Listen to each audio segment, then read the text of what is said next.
México Legendario, la puerta a la cultura. Escúchanos por www.mexicolegendario.com.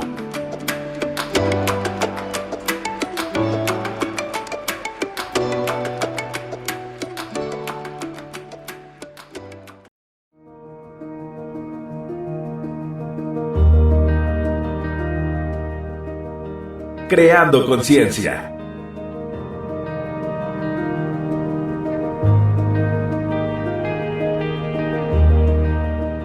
Una serie radiofónica que tiene como hilo conductor la educación, la neurocognición y el aprendizaje.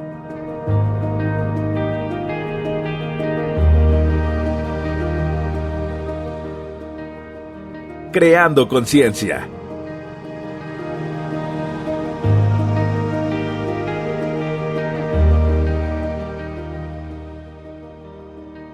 Hola, es un gusto poder saludarte. Bienvenidos y bienvenidas. Yo soy Itzi Dafne y estás en tu programa Creando Conciencia.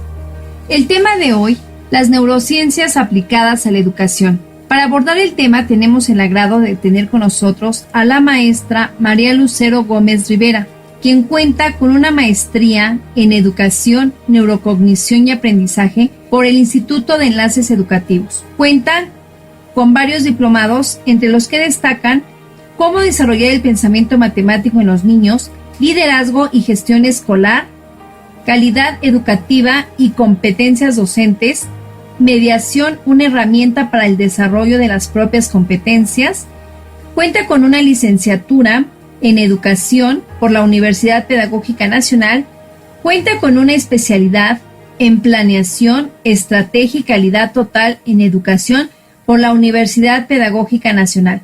Actualmente trabaja como apoyo técnico pedagógico con especialidad en lenguaje y comunicación. Le damos la más cordial bienvenida, maestra, a este programa. Haberme invitado a este programa, sobre todo a un tema relacionado con esto de la situación del cerebro, y más ahorita con esta situación que estamos viviendo de pandemia y de restricciones de salida para los niños y demás. Gracias. Como se lo comenta, en la actualidad estamos viviendo una situación muy complicada, ya no somos los mismos de hace unos meses, ¿verdad? Ya la situación nos ha ido modificando nuestra forma de pensar, nuestra forma de actuar, la forma de hasta cómo relacionarnos con las personas, de ahora los alumnos, cómo tomar la clase, ¿no? Entonces, hemos tenido un cambio absoluto. Es importante ir al paso que la misma sociedad nos va exigiendo, ¿no? Esos cambios. Y para ello, bueno, considero que las neurociencias nos van a ayudar en este cambio tan importante como seres humanos.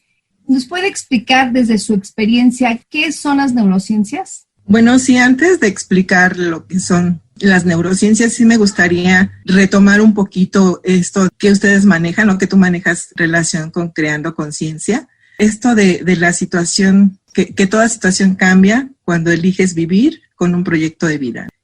Me parece que desde aquí, cuando yo leí este eslogan que tienes, me pareció que daba mucho para hablar sobre este tema, ¿no? Todas las situaciones van a cambiar y definitivamente, bueno, las neurociencias como tal son un conjunto de ciencias y cuya meta principal es investigar el funcionamiento del sistema nervioso y en especial el cerebro. Su relación con la conducta, por eso yo te decía, me gustó tu eslogan que dice toda situación cambia, y estamos en una situación donde estamos cambiando radicalmente de 180 grados, ¿no? Y me parece que por ahí va esta parte del proyecto de vida y tiene que ver con la relación de la conducta, ¿no? Nuestra relación con la que nos conducimos diariamente.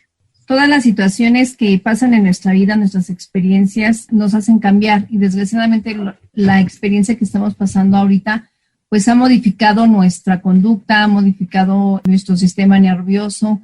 Mucha gente se encuentra en el estado de miedo, en el estado de ansiedad, en el estado de estrés y vemos que ha habido muchos cambios y bueno, ahorita estamos viendo que las neurociencias pueden enfocarse un poquito para estudiar un poquito más el comportamiento del alumno, en este caso, o del ser humano en general. Sí, y eso tiene que ver con la neuroeducación, que propone precisamente, toma esos aportes de la neurociencia precisamente para saber cómo nos vamos a comportar, estos cambios nos va a permitir hacer cambios radicales. La doctora Ana Lucía Campos nos dice que el entorno es muy, muy importante en esta parte de la educación. O sea, si nosotras estamos en un entorno agradable, bueno, pues vamos a poder hacer cosas agradables. Y si lo trasladamos, por ejemplo, a los niños, pues sí, para ellos es mucho, muy complicado porque estaban en un salón de clase, los sacan, ni siquiera les dijimos ya no vamos a venir, no los preparamos, ¿no? Como educadores, porque pensábamos que era pues 15 días, no pensábamos que esto se iba a alargar mucho, ¿no? Entonces, ahorita los niños están recibiendo otra forma de educarse, otra forma de estar en clase, otra forma de relaciones. Entonces, para mí, me parece que la neuroeducación nos va a ayudar mucho en esto. Si tenemos ese conocimiento, ese tacto para saber cómo desarrollar precisamente ese cerebro de los niños, ¿no? Porque la maestra también nos dice que son necesarias esas experiencias que van a tener los niños y que tienen que ser acertadas en relación con lo que él va necesitando, porque a partir de eso, el desarrollo del cerebro sabemos que hace sinapsis, ¿no? O sea, esas conexiones neuronales a partir de una experiencia. Si tenemos esa base de experiencia, si escuchamos un libro o escuchamos a mi mamá que me canta, que se ríe conmigo, es el primer acercamiento que tiene el niño a la parte del lenguaje, ¿no? Entonces, si el niño tiene todas estas experiencias a partir de cuando es pequeñito, entonces el niño va a tener esa base y va a poder leer, va a poder escribir, pero la base es lo primordial. Y yo estoy de acuerdo con ella cuando nos dice que la educación inicial o la educación de los 0 a 3 años o antes del nacimiento es muy, muy importante, precisamente porque ahí se hacen esas conexiones sinápticas, ¿no? Entonces me parece que es muy, muy importante estas experiencias que les demos a los niños. El apoyarlos ahorita con esta realidad que están pasando, que están viviendo aunado al estrés, a la situación emocional en la que se encuentran, entendemos que es difícil aprender. Ahorita están en otra sintonía, podría decirse, debido a todo lo que se está viviendo, ¿no? Entonces, las neurociencias, ¿cómo pueden ahorita apoyarlo en ese sentido del aprender? Y también retomo nuevamente de Creando Conciencia, donde dices aprender a desaprender. Creo que aprender y desaprender precisamente nos las da la plasticidad que tiene el cerebro, la plasticidad que nos permite adaptarnos a las nuevas circunstancias, a algo que estamos viviendo de forma diferente, algo que algunas investigaciones nos han señalado que esas experiencias tanto físicas, sociales, emocionales, cognitivas y demás son cruciales para los niños, ¿no? Sobre todo, te vuelvo a repetir, en los más pequeñitos. Esa plasticidad que tiene el cerebro de adaptarse es fabulosa, ¿no? A mí me tiene maravillado toda esta parte del cerebro precisamente porque somos todo, ¿no? El cerebro es todo. Entonces, importante saber qué es lo que está pasando con el niño, cómo es que aprende el niño, porque los programas nos dicen qué es lo que tiene que aprender el niño. Pero cómo aprende, todos esos procesos cognitivos que le va a llevar a avanzar en este desarrollo cognitivo, me parece que es ahí donde nosotros como educadores tenemos que tener la vista puesta en eso, ¿no? Y me parece a mí que esto de las neurociencias son necesarias y no nada más para el educador, sino para la familia, los amigos, todo el contexto. Me parece que es algo muy, muy importante, aunque se le está dando auge en otros países. Aquí todavía nos falta un poquito, pero me parece que por ahí va la situación, ¿no? Es aprender esto de las neurociencias y cómo nos ayuda en esta parte de la neuroeducación y precisamente con lo que está pasando ahorita, ¿no? Este cambio radical que tuvimos para dar las clases, para tomar clases, ser acompañante del niño para contener no nada más conducta, sino contener también la parte cognitiva, porque también la parte cognitiva necesita contención y necesita ese acompañamiento de un adulto. Sabemos que como seres sociales nos adaptamos a cualquier situación. ¿El cerebro cómo logra esa plasticidad? Mira, la plasticidad es una capacidad que tenemos para aprender y adaptarnos a las experiencias. Esta plasticidad se da en las edades tempranas. Digamos un concepto que es periodos sensibles. Estos periodos sensibles se dan también en la infancia. Estos periodos sensibles son esos espacios de nuestra vida que tenemos de 1 a 3 años, de 2 a 4 años, etcétera, ¿no? Son esos espacios donde nosotros, con todo nuestro ser, tenemos una oportunidad para desarrollar ciertas habilidades. Así nos dice la parte conceptual. Sin embargo, los niños son muy hábiles en la parte del lenguaje porque es una de las primeras situaciones sociales a las que se enfrenta. Si un niño vive con una familia que tiene su papá habla náhuatl o su mamá francesa y le habla en francés, el niño se va a adaptar perfectamente bien a hablar náhuatl, francés, italiano, inglés, precisamente por esa plasticidad que tienen los niños. Y ese es el periodo sensible en el que el niño o la niña puede desarrollar más fácilmente esas habilidades. Y dice que es una sola vez que pasa en nuestra vida. Sin embargo, el cerebro en esta plasticidad, nosotros como adultos podemos hacerlo también. Podemos llegar a aprender el inglés, nada más que nos va a costar un poquito más de trabajo, porque las sinapsis que se generan cuando se hace en esta plasticidad que tiene el cerebro de hacer sinapsis con un lenguaje, con otro lenguaje, con otro lenguaje, van haciendo conexiones y el cerebro se va adaptando a esto y el niño puede hablar con la tía, con su papá, con su mamá. Entonces, esto nos va a permitir aprender todo. Dicen que que somos esponjitas los niños. En una ocasión escuché a la doctora Ana Lucía Campos que decía que los niños no son esponjitas, porque si fueran esponjitas exprimiríamos y se saldría todo. Entonces captan todo, ¿no? Y todo se va quedando en el cerebro, todo. Entonces son muy importantes esta parte de los periodos sensibles, precisamente porque se da solamente en una etapa de la vida, pero la plasticidad del cerebro es precisamente lo que nos ayuda a adaptarnos a nuevas situaciones. ¿Podremos decir que las neurociencias nos dan las claves para enfocarnos en los procesos de aprendizaje? Más que las neurociencias, la neuroeducación es el conjunto de varias disciplinas, por ejemplo, las cognitivas, la psicología, la educación, y dan esta parte de la neuroeducación.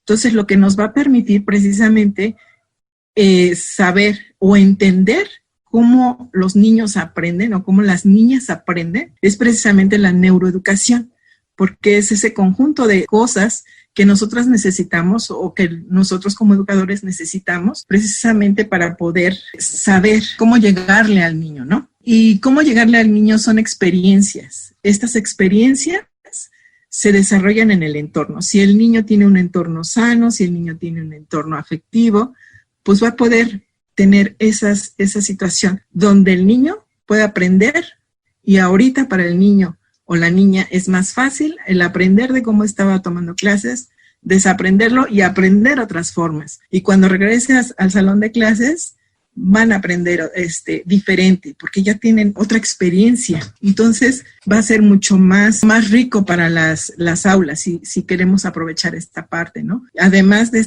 estas experiencias, los desafíos cognitivos son bien importantes. Estos desafíos que se les presenten a los niños van a tener gran influencia precisamente en el desarrollo de este cerebro, de nuestro cerebro, y que lo va a modificar.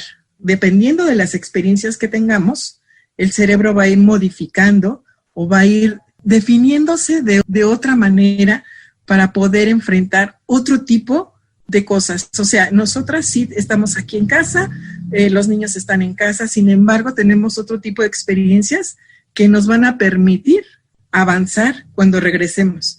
Y ya hábitos, conductas, ya están mucho más arraigadas. Por ejemplo, un lavado de manos, ¿no? Por ejemplo, nosotras o muchas de la población, no había ese hábito, que llegas a casa, te lavas las manos después de comer, a lo mejor antes de comer sí se da, a lo mejor después de ir al baño sí se da.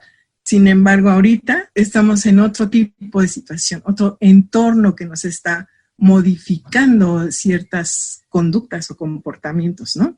La situación en la que estamos viviendo, ¿crees que sea un obstáculo para que el alumno aprenda o las condiciones en las que se encuentra, crees que sea limitante para que el alumno vaya desarrollando ese aprendizaje?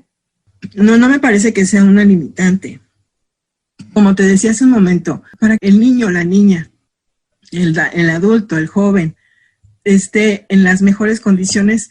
Por ejemplo, ahorita los primeros años de vida son muy, muy importantes para esto de las neurociencias, para esto de la plasticidad y para esto de los periodos sensibles y para toda esta parte que nos dice las neurociencias. Me parece que es importante que demos esas oportunidades a los niños, a lo mejor cambiar las formas de hacer tareas, que nos demos cuenta que hacer planas, por ejemplo, no le ayuda al niño o a la niña a aprender a leer y a escribir, o más bien a la comprensión lectora, y que tiene que ver con el pensamiento crítico, y que tiene que ver con muchas otras situaciones que le van a permitir al niño tener este pensamiento crítico. Sin embargo, te repito, esta situación, si la sabemos aprovechar, los docentes, si la sabemos aprovechar, los padres de familia, me parece que va a ser es un parteaguas para darle otro tipo de experiencias a los niños y a las niñas. A partir de un desafío cognitivo, poder resolver, porque tienen muchas experiencias. Y en conjunto, pues resuelven mucho más rápido. Y ahorita esta parte yo creo que las docentes tenemos que tomar mucho en cuenta esta parte, que los niños y las niñas y los jóvenes tienen mucho que enseñarnos a nosotros también como educadores. Entonces a mí me parece que la neuroeducación es muy importante, sobre todo el papel del educador. Te repito, yo cuando entré a estudiar esto de la neurocognición, yo sabía el programa, sabía qué tenían que aprender los niños, qué era lo que necesitaban en pensamiento matemático, que necesitaban ellos aprender desde lo que yo pensaba y desde lo que los programas nos decían. Sin embargo, dije yo, pero ahora, ¿cómo aprenden esos niños? ¿Cómo es que se les va quedando todos esos conocimientos? ¿Cómo los van ligando uno con otros para poderle dar eso que le falta por aprender? No nada más es, necesitas aprender las sumas, necesitas aprender a resolver problemas, necesitas leer, necesitas comprender. No nada más es saberlo, sino más bien, ¿qué observo yo en los niños y en las niñas o en los jóvenes que les falta para llegar a ese ideal de ese perfil de egreso que nos marcan los programas? Y no nada más el de aprendizaje, el programa vigente ahorita, sino me parece que en todo momento, ¿qué le falta a ese niño? ¿Pero qué estoy observando yo?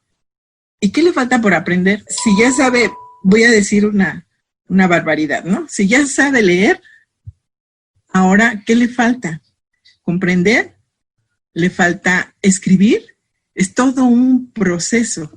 Para poder escribir, los niños primero necesitan la conciencia fonológica. Necesito hacer conciencia de lo que estoy escuchando, de lo que me están diciendo, poder hacer esa conciencia de la L es la L y la A y la I y la O, pero es fonológico y que cada letra le corresponde un sonido, es algo muy, muy complejo. Y cuando se da en el cerebro, pues es complejísimo. Por eso cuando algunas maestras nos ponen a escribir planas y planas y planas, ahí no hacemos una conciencia fonológica, simplemente estamos mecanizando que ahí dice mamá y me lo estoy aprendiendo, pero como el mamá, pero no sé que ese mamá me va a dar otras palabras como mango, como misión, etcétera, ¿no? O sea, ¿cómo se va componiendo una palabra? A partir de una palabra, ¿cómo puedo yo componer otras palabras? O puedo hacer otras palabras mucho más allá, ¿no? Si el niño tiene o desarrolla o la niña desarrolla en esta conciencia fonológica, les es más fácil aprender a escribir. Y luego, ¿qué sigue de aprender a escribir? A aprender a leer. Y vamos a comprender esto que me está diciendo. Es momento de irnos a una breve pausa. Regresamos con más de las neurociencias aplicadas a la educación.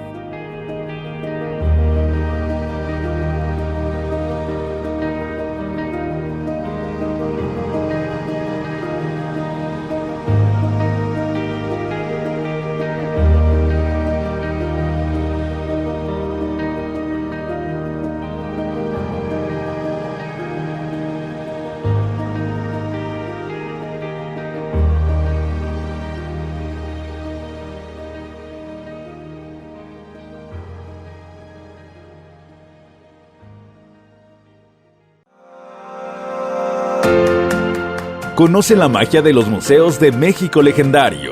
Acompaña a Marlene Logo todos los jueves a las 16 horas, horario de la Ciudad de México. Museos de México Legendario. Es una serie radiofónica en la que aprenderás el valor de vivir la experiencia de conocer los museos y la labor por resguardar parte del legado de la humanidad. Podrás reencontrarte con el pasado, vivir el presente y proyectar el futuro. México Legendario. La puerta a la cultura.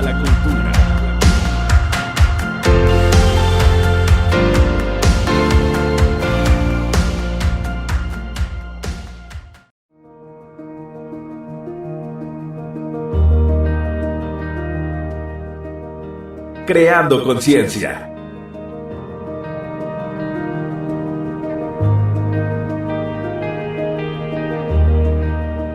Una serie radiofónica que tiene como hilo conductor la educación, la neurocognición y el aprendizaje.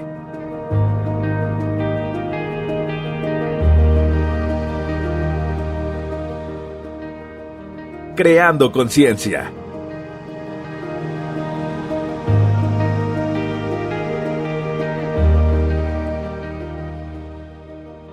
Ya estamos de regreso en tu programa Creando Conciencia.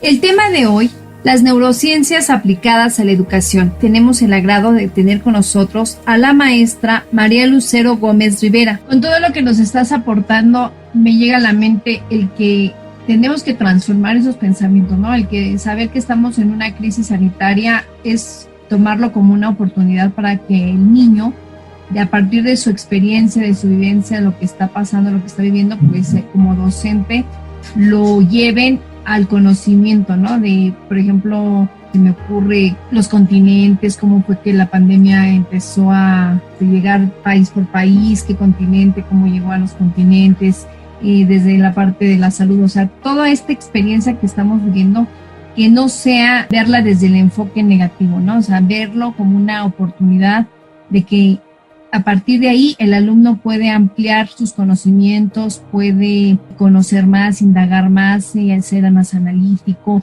ver qué es un virus, cómo afecta el cuerpo si no te cuidas, irlo como enfocándolo desde cuidar su salud, su bienestar, su alimentación, cómo debe de tener unas relaciones afectivas, en la manera de cómo se siente motivado y bueno, pues ir como orientándolo de una manera positiva.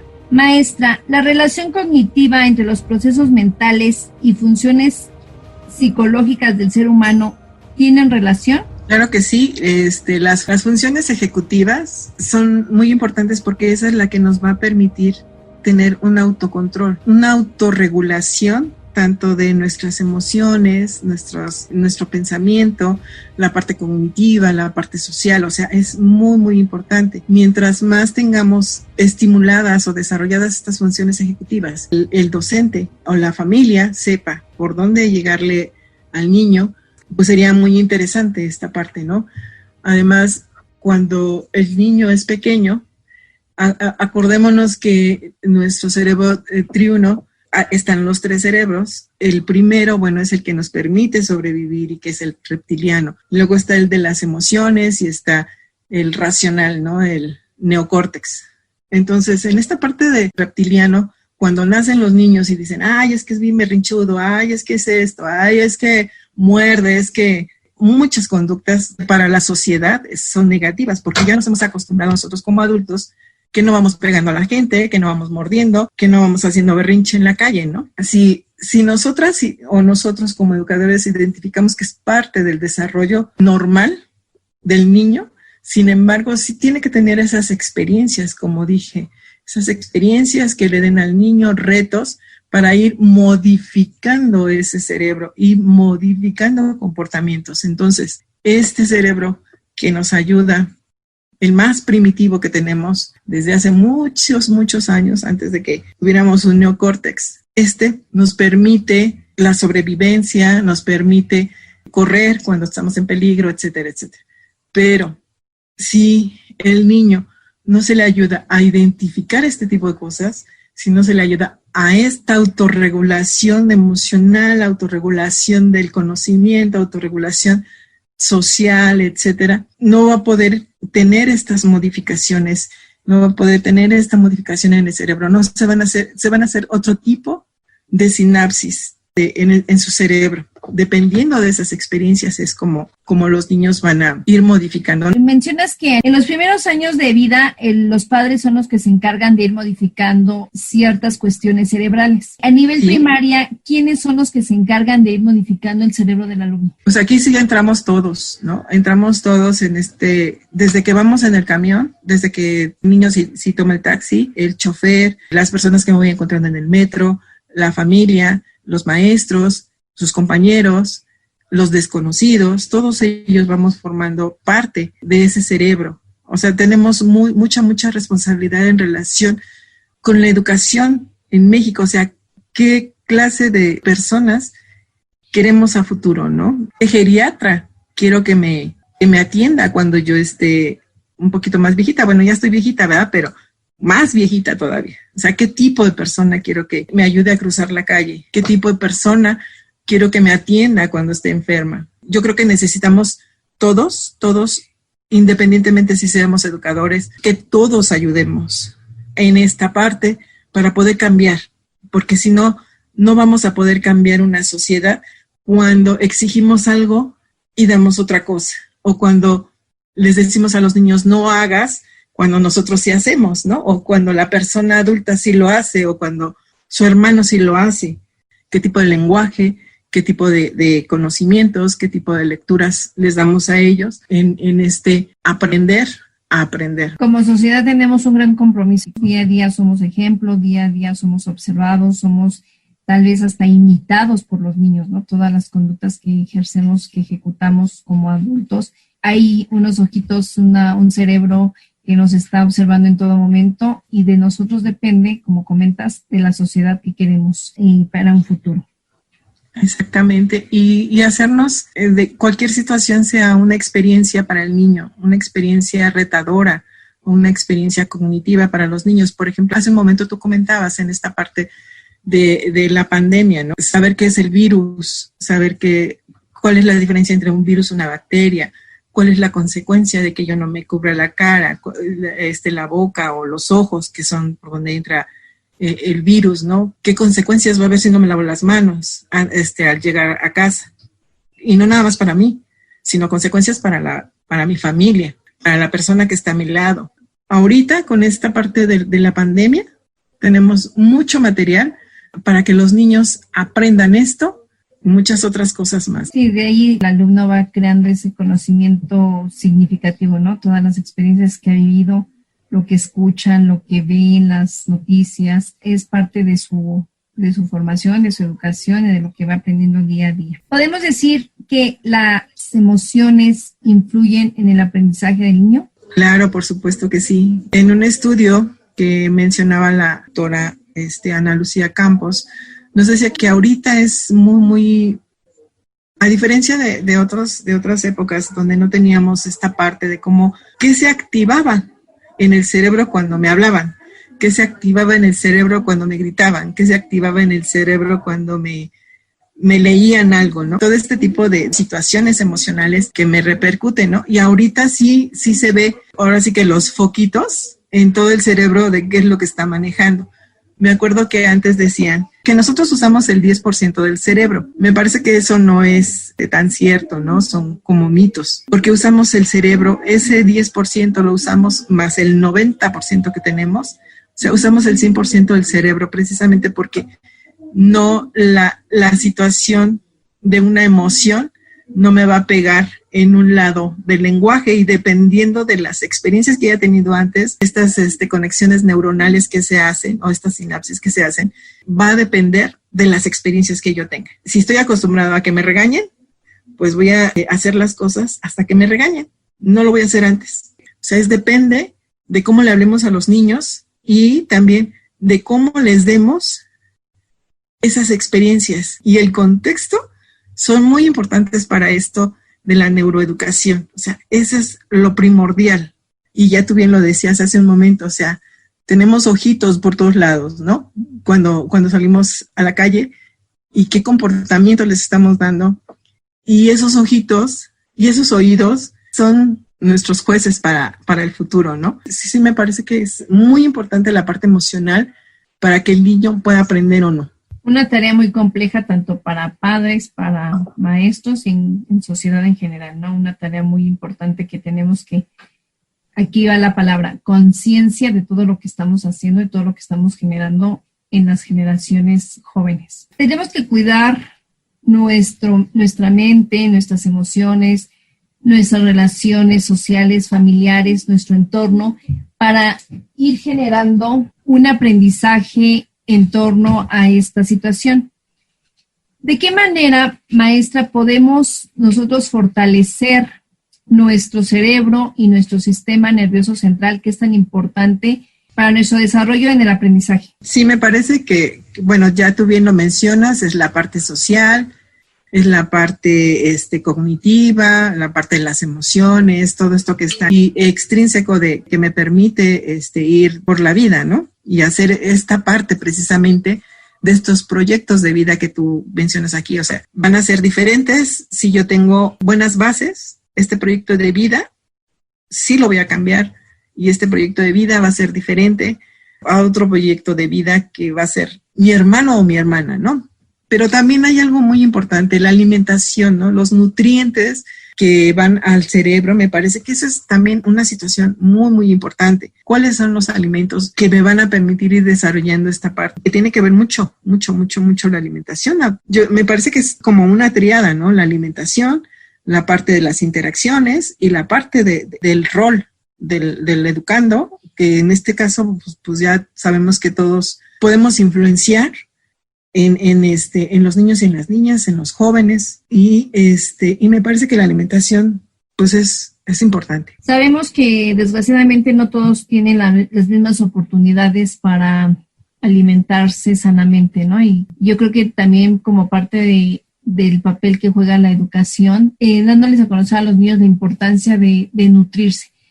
Desafortunadamente vemos que ahorita la pandemia, el virus, ha pegado más a la gente vulnerable, ¿no? A la que no está bien alimentada, a la que no tiene las buenas condiciones de salud. Entonces, bueno, también es importante ir creando en el niño la conciencia para alimentarse, cuidarse saludablemente y no nada más lo que come, sino todos los pensamientos y la parte que va construyendo en su cerebro, ¿no? Esas emociones, porque si no está bien cimentado emocionalmente, puede decaer en otros ámbitos de la salud. Me parece que son varias las dimensiones que hay que tomar en cuenta en este sentido, ¿no? O sea, como decías hace un momento, sí es la parte social, la parte motriz, por ejemplo, la parte moral, que tiene que ver también con la emoción, que es de manera extrínseca, y cómo la recibo yo y cómo hago mi moralidad o cómo voy construyendo esa moralidad. Las emociones, la parte cognitiva, la sensorial, o sea, esta parte del tacto, la visión, el oído, el gusto, y la parte auditiva, la parte de los sentidos, ¿no? O sea, me parece que todo esto es un conjunto y aparte la unamos a una buena alimentación, la unamos un contexto, no voy a decir que donde todos nos llevemos bien, porque ese es imposible. Sabemos que todos somos individuos pues únicos, ¿no?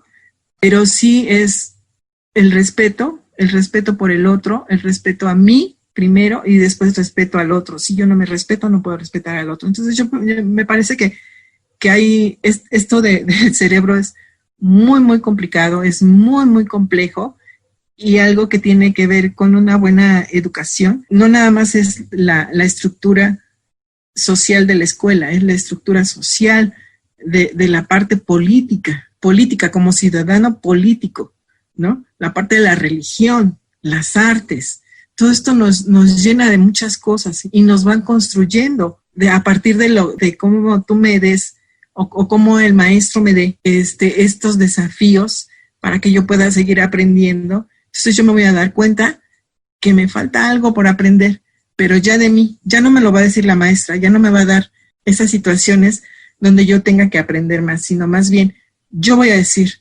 ¿cómo voy a aprender? Y ahorita, como tu eslogan dice, ¿cómo voy a aprender a desaprender?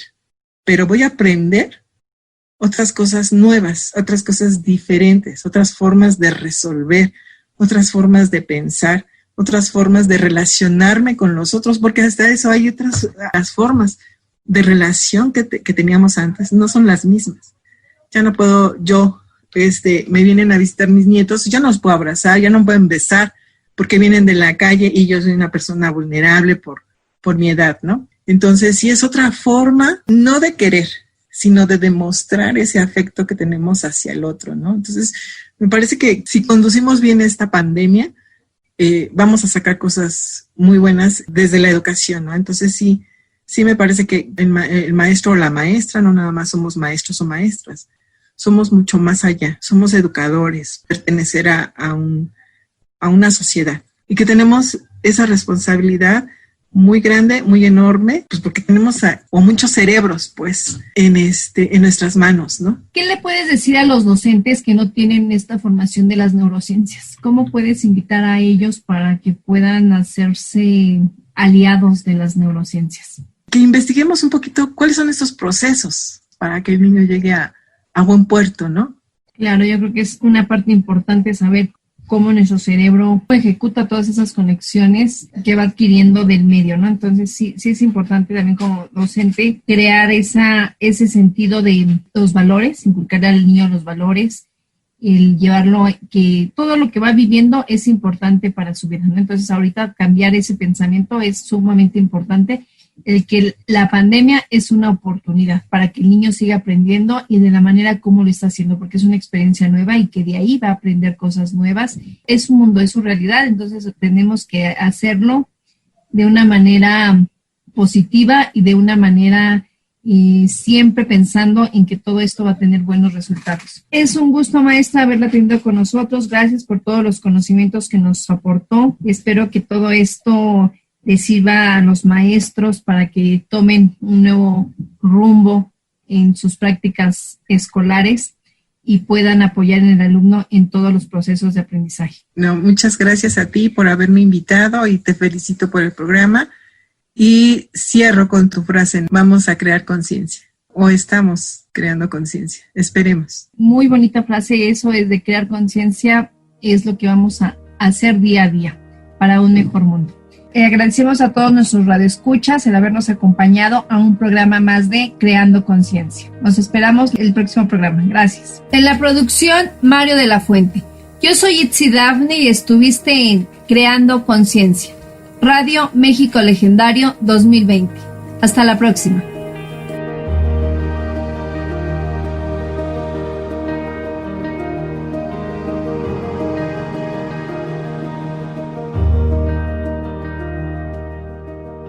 Creando Conciencia.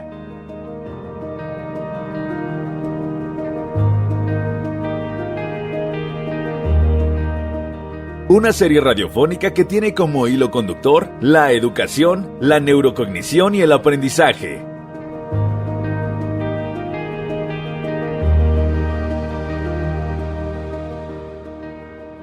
Creando Conciencia.